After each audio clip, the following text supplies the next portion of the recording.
La inflación ha sido sin duda el fenómeno económico que nos viene castigando a los argentinos, no en los últimos tiempos, ya en los últimos años. Y en ese escenario uno piensa en ahorrar y lo ve como verdaderamente utópico o hasta imposible. Pero parece que sí es posible, que se puede, que hay algunas fórmulas de inversiones, algunas herramientas que dan resultado. Queremos saber todo acerca de eso, por eso tenemos a la gente de Ciencias Económicas como todas las semanas con nosotros. En este caso vamos a presentar y darle la bienvenida a Guillermo Schlatter. ¿Está bien dicho, Guillermo? Sí, Guillermo perfecto. Schlatter, licenciado en Administración y docente de Finanzas Corporativas de la Facultad de Ciencias Económicas. ¿Cómo va, Guillermo? ¿Qué tal, Bienvenido. María? Primera Muchas vez. gracias. Sí, primera vez en el Primera canal. vez en el Noti de la Gente. Bueno, muchas gracias por estar. A ver, lo primero que se me ocurre preguntarte es, ¿se puede ahorrar aún en tiempos de inflación? Y después lo otro, bueno, ¿de qué manera nos dirás? Bien, ahorrar se puede. Es muy difícil, ya que venimos de años en los cuales la inflación le ha estado ganando a los salarios. Y sobre todo en el último año, donde esto se ha disparado, aunque vemos algunas situaciones en los cuales en los últimos 2 meses, con la baja bastante fuerte de la inflación, ha habido algunos sectores en los cuales los salarios han logrado poder ganarle a la inflación. Entonces, venimos de una situación muy mala, en la cual la gente ha dejado de ahorrar, se ha endeudado inclusive en el último tiempo para poder afrontar todos los gastos, pero sí hay expectativas de que esto mejore y hay algunas alternativas en el mercado para poder ganarle a la inflación.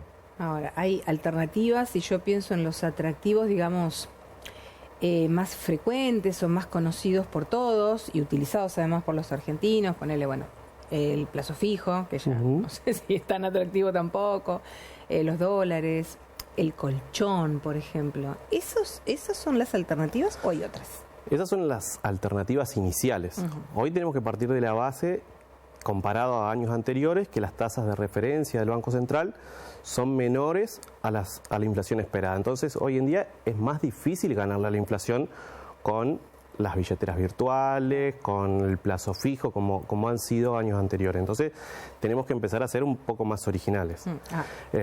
A veces, arrancando por ahí con las personas que no pueden ahorrar, tenemos que empezar a buscar alternativas como el uso de las billeteras virtuales, que es como un primer pasito a hacer rendir nuestro dinero, aunque no igualemos la inflación, hace que mejoren nuestra capacidad de compra. Como un paliativo para no perder tanto, porque Exacto. tampoco es que los porcentajes son tan altos con las billeteras virtuales. Como te decía, con esto de las tasas de interés, bajaron drásticamente los intereses que pagan las billeteras virtuales o los plazos fijos y dejaron de ser tan atractivos. Claro. Pero bueno, también bajó la expectativa de inflación, entonces están perdiendo, pero no están perdiendo tanto como podría haber sido hace algunos meses atrás. ¿Cuál es la forma más conveniente entonces de ahorrar y no perder, o al menos sentir que uno no pierde tanto? Bueno, primero me interesaría arrancar con lo que es no perder. Digamos, Sí. Hoy en día, mínimo poder usar estas billeteras virtuales, las cuentas remuneradas de los bancos, digamos, hay alternativas de mínima que son accesibles a todo el mundo.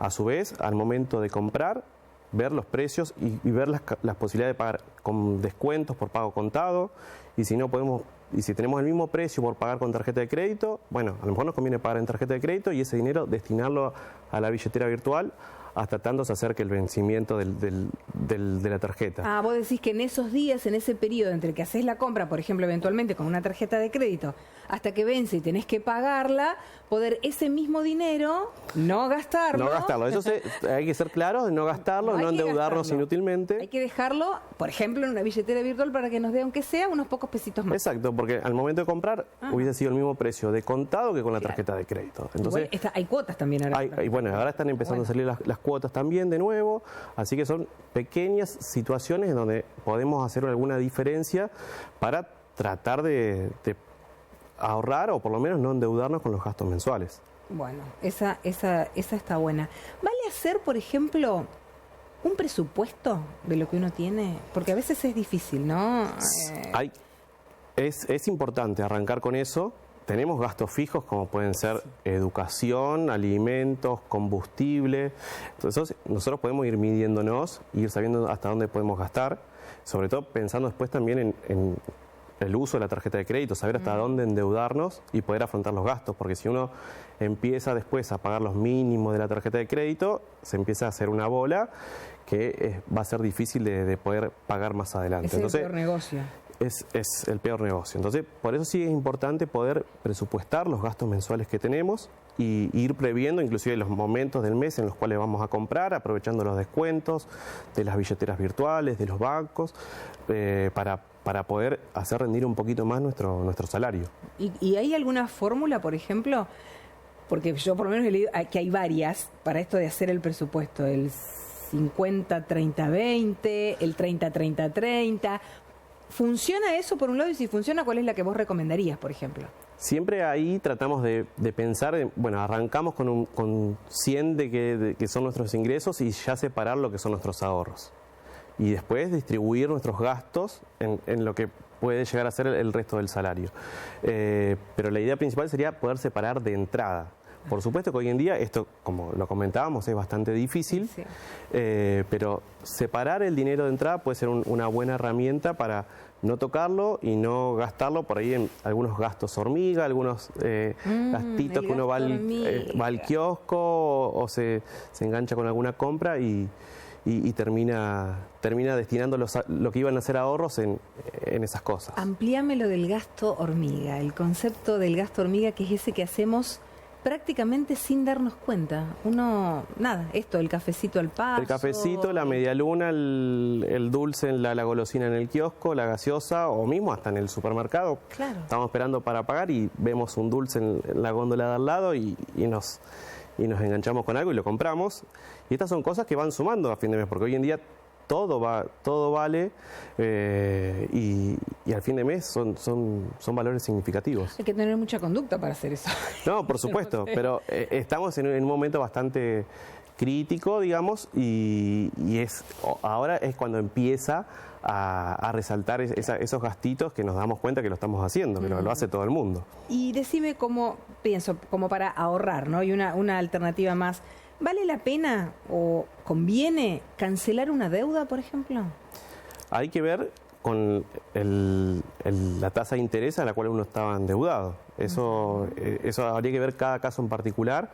En principio, hoy en día, como la inflación estuvo bajando, a lo mejor nos quedamos endeudados en alguna tasa muy alta, alguna tasa tomada el año pasado, y bueno, hoy se espera menos. Entonces, claro, hasta podemos renegociar deuda, tomar préstamos a una tasa más baja hoy en día para cancelar una deuda anterior con una tasa de interés muy alta. Sí, puede ser una alternativa. Puede ser, habría que evaluarlo, digamos. Exacto, y ver en cada caso en particular y las condiciones que cada uno, porque no le dan a todas las personas la misma tasa de interés al momento de ofrecerle un crédito, un préstamo.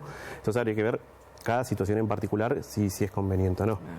Comprar mercadería, por ejemplo, por adelantado, que es una práctica que se viene viendo también desde hace bastante tiempo, esos artículos, esos alimentos o esos objetos no perecederos y de uso cotidiano en cualquier casa, ¿eso también vale o es un gasto necesario, digamos? No, vale.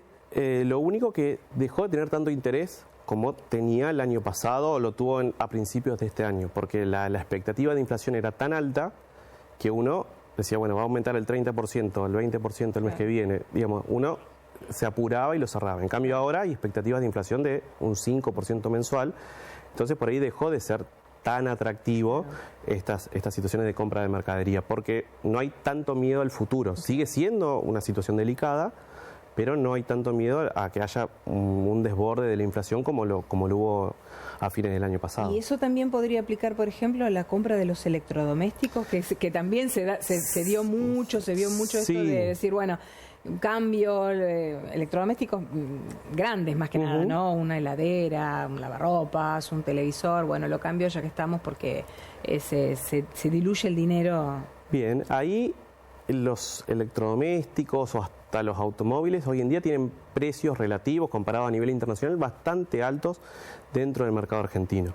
Entonces por ahí no serían una opción para ahorrar. Por supuesto que hay gente que lo necesita y va a comprar esa heladera, esa cocina o ese auto, pero tienen precios relativos bastante altos que si la economía argentina mejora en el mediano plazo deberían llegar a ser más accesibles de lo que son hoy en día. Entonces podríamos esperar si no es una necesidad inmediata. Bueno, un poco de freno, digamos. Freno en eso. Hay otras alternativas para hacer inversiones como hay en el mercado bursátil, digamos, Claro. desde comprar dólar MEP, que lo pueden hacer en billeteras virtuales, en el banco, comprar fondos comunes de inversión, que también a través de los bancos o diferentes sociedades de bolsa, o llegar a lo más conocido, pueden ser acciones, bonos, o los CDRs y obligaciones negociables, que pueden ser alternativas más rentables al momento de invertir nuestros ahorros. Claro, y que además antes eran como un proceso muy difícil, como que uno se asustaba porque tenía que, digamos, tener un mínimo de conocimiento, y hoy no es así, porque se puede acceder a través de las páginas de los bancos, de los home bankings, y tenés incluso asesores, ¿no? Exacto. Telefónicos. Hay desde los bancos, de las sociedades de bolsa, hay aplicaciones que uno nunca tiene contacto con nadie, se da de alta y puede invertir. Eso se hizo mucho más accesible, e inclusive puede invertir en fondos comunes de inversión, que ya son inversiones ya segmentadas, y uno va a invertir según el riesgo que quiera asumir, pero ya hay gente dedicada en armar esos fondos comunes de inversión, y nosotros no tenemos que estudiar tanto en qué estamos invirtiendo. Okay. Y te determina el perfil del inversor también. Exacto. ¿No? Antes de entrar en cualquier sociedad de bolsa, hacen un examen para darnos nuestro perfil de inversor y sugerirnos en cuáles podríamos llegar a invertir. Bueno, nos llenaste de información y de tips que son sumamente útiles. Eso de los días entre la tarjeta y la billetera virtual estuvo bárbaro. Bien. Nos quedamos con eso y con todo lo que nos enseñaste. Muchísimas gracias, Guillermo, por venir. Gracias a ustedes, María. Hasta la próxima. Hasta luego. Seguimos.